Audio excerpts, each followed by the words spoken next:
बिस्मिल्लाहिर्रहमानिर्रहीम। Drama serial मारू किस्त नंबर 3। हम एक बार फिर खाना बंदोशों के डेरे पे जा रहे थे।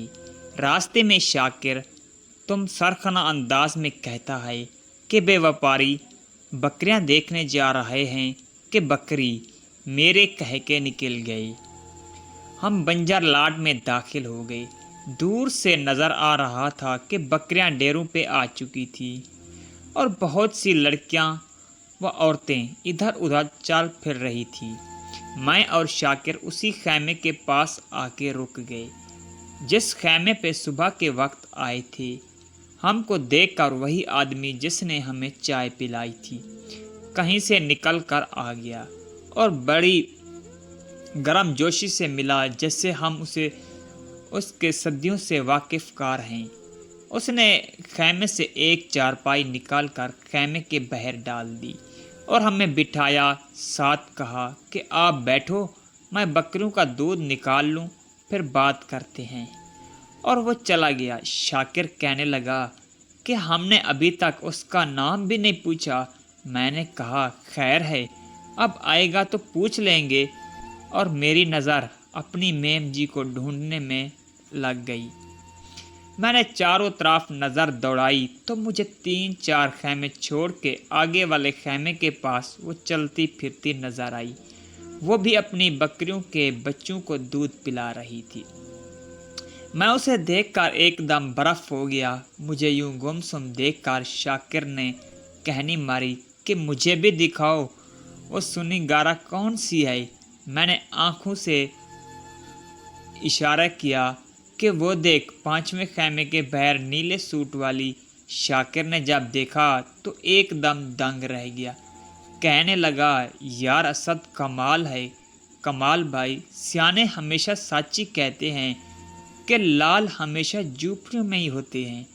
इतने में हमारा मेज़बान शख्स भी आ गया और हमारे पास बैठ गया। कहने लगा सुनाओ भाई, क्या हाल चाल है। हमने कहा ठीक है, ज़बरदस्त है। मैंने पूछा कि यार आपने अपना नाम ही नहीं बताया। उसने कहा मेरा नाम तो अल्लाह देता है, पर सब कबीले वाले मुझे नत्थू नत्थू कहकर पुकारते हैं, इसलिए मेरा नाम नत्थू ही पड़ गया है। हमने कहा हमें बकरियां दिखाएं। अभी उसने कहा आओ, और फिर हम घूम फिर कर बकरियां देखने लग गए। बकरियां माशाल्लाह बहुत ही आला नस्ल की थीं। मेरा इरादा था कि बकरियां देखते देखते उनको घुमा फिरा कर उस खैमे तक ले जाऊं जहां मेरी दिलरुबा का खैमा था। हम उस परी पैकर के खैमे के साथ वाले खैमे के पास खड़े हुए थे। मैंने अचानक कहा कि इधर बकरियां बहुत खूबसूरत हैं, और धीमे धीमा उस परी पैकर के खैमे की तरफ पेशे कदमी कर दी। मेरे पीछे शाकिर और नत्थू भी आगे। हम इस परी पैकर की बकरियां देख रहे थे। वो मेम जी हमें देखकर अपने खैमे के बाहर एक अधेड़ उम्र औरत के पास चली गई थी। मैं चोर नज़रों से इस मेम जी को देख रहा था और शाकिर मेरी तरफ देखकर धीरे से दांत निकाल रहा था। और इस मेम जी को करीब से देखकर मेरा दिल राहत बख्श हो गया था। वो भी मुझे चुपके चुपके से देख लेती थी, शायद याद कर रही थी कि पहले भी मुझे देखा है। उसने कही हमने बकरियां क्या लेनी थी। नत्थू को ट्रकाल मारा कि दोबारा अपने अब्बू को साथ लेकर आएंगे, वही खरीदना चाहता है। नत्थू भोला आदमी था, हमारी बात का यकीन कर गया और हम वापस नत्थू के खैमे पे आ गए। नत्थू ने हमें बकरियों के दूध की चाय पिलाई और फिर हम वहाँ से वापस आ गए। रास्ते में शाकिर मुझे छेड़ता कि बकरियां तो ऐसे देख रहे थे जैसे मांगा मंडी के सबसे बड़े ताजिर ही आप हैं, और लिया एक ममीना भी नहीं। मैंने कहा कि यार यही फनकारी है। शाकिर कहने लगा जिस राह पे तुम चल पड़े हो तुम्हारी सारी फनकारी निकल जाएगी। मैंने कहा कोई बात नहीं, अल्लाह खैर करेगा, और अपने अपने घर आ गए। रात भर मुझे नींद नहीं आई।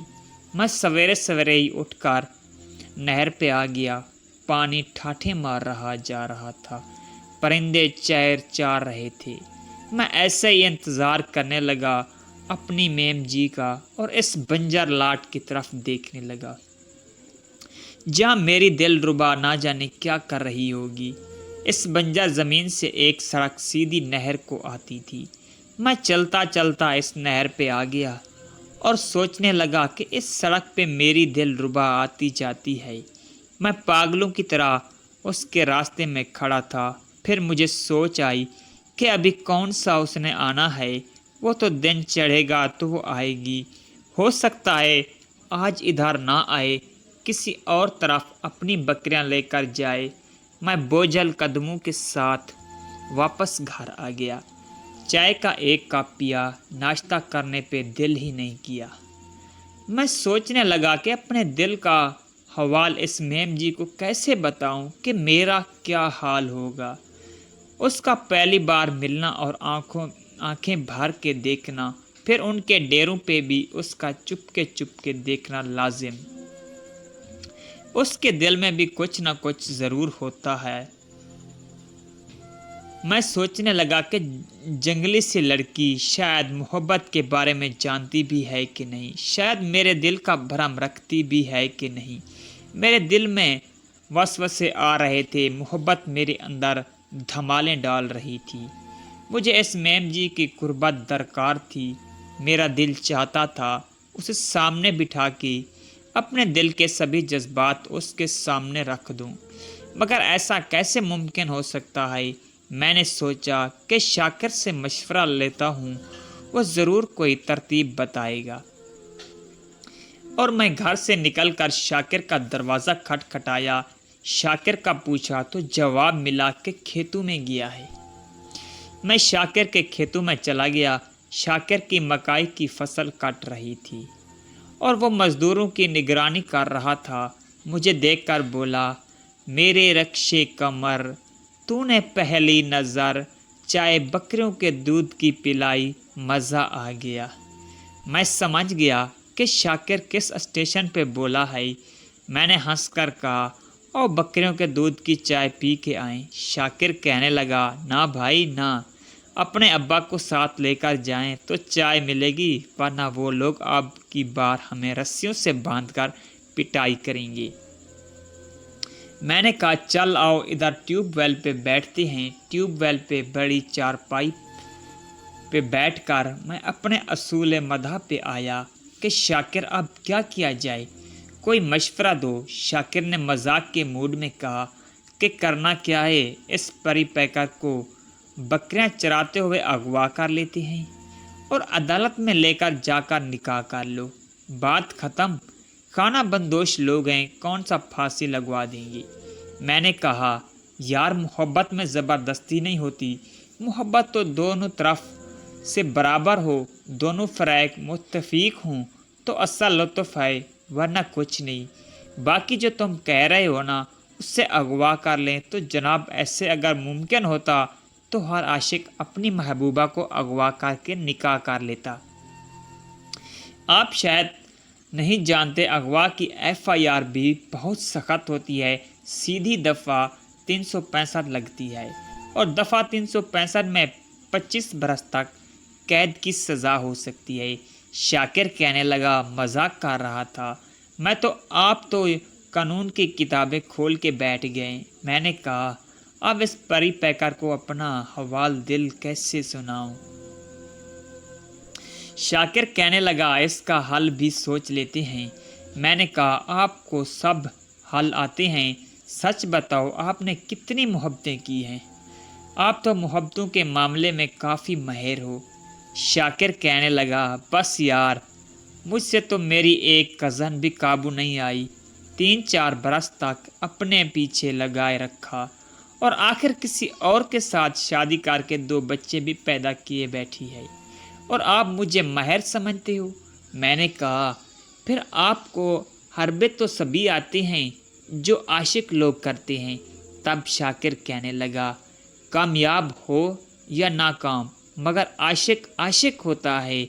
आशिक लोग मोहब्बत के सब घर जानते हैं कि किस موقع پہ کون سا پتا پھینکنا ہے۔ اچھا، میں نے کہا کہ یہ محبت بھی پھر جوا ہی ہوتا ہے، اگر بازی جیت گئے تو وارے نیارے، اگر ہار گئے تو پھر سب جمع پونجی لٹ جاتی ہے۔ شاکر کہنے لگا، عاشق لوگ اکثر لٹ ہی جاتے ہیں کیونکہ وہ مدہوش میں ہوتے ہیں اور جوا ہوش و حواس میں کھیلا جاتا ہے۔ میں نے کہا، فلسفہ سازی چھوڑو، اب آگے بھی بتاؤ کہ کرنا کیا ہے۔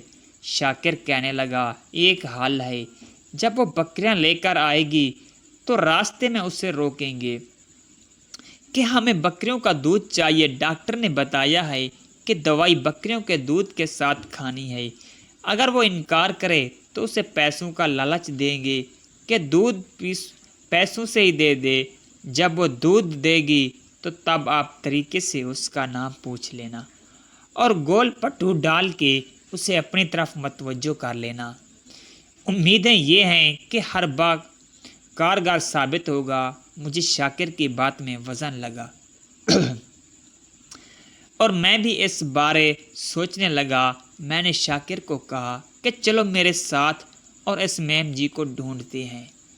شاکر نے پانی والا ڈول بھی اٹھا لیا، ساتھ یہ ڈول میں دودھ لیں گے۔ ہم دونوں نہر پہ آ گئے۔ وہ اس نہر پہ بکریاں لے کر آئے گی۔ کچھ دیر ہی گزری تھی کہ ہمیں دور سے دھمال اٹھتی نظر آئی۔ میں نے شاکر کو کہا کہ وہ بکریاں آ رہی ہیں، ہم اچانک چوبندہ ہوں گے۔ شاکر قریب آئے تو دیکھا کہ بکریوں کے ساتھ ایک ادھیڑ عمر عورت ہے۔ ہم پیچھے ہٹ گئے۔ کچھ دیر بعد پھر بکریوں کا ایک ریوڑ آیا، مگر اس ریوڑ کے ساتھ بھی ایک اور لڑکی تھی۔ ہم نے حوصلہ نہیں ہارا۔ تیسرا ریوڑ اس پری پیکر کا تھا اور دور سے ہی وہ غزلہ کی چال چلتی نظر آ گئی تھی۔ میں نے شاکر کو کہا، وہ میم جی آ گئی ہیں۔ دھیرے دھیرے پری پیکر قریب آتی جا رہی تھی اور میری سانسیں تیز ہوتی جا رہی تھی۔ آگے کیا ہوا سب جاننے کے لیے اگلی قسط کا انتظار کریں۔ ویڈیو اچھی لگے تو ہمارے چینل رفیع ملک آفیشیل کو سبسکرائب کریں تاکہ ایسی اور اچھی کہانی آپ کو ملتی رہیں گی۔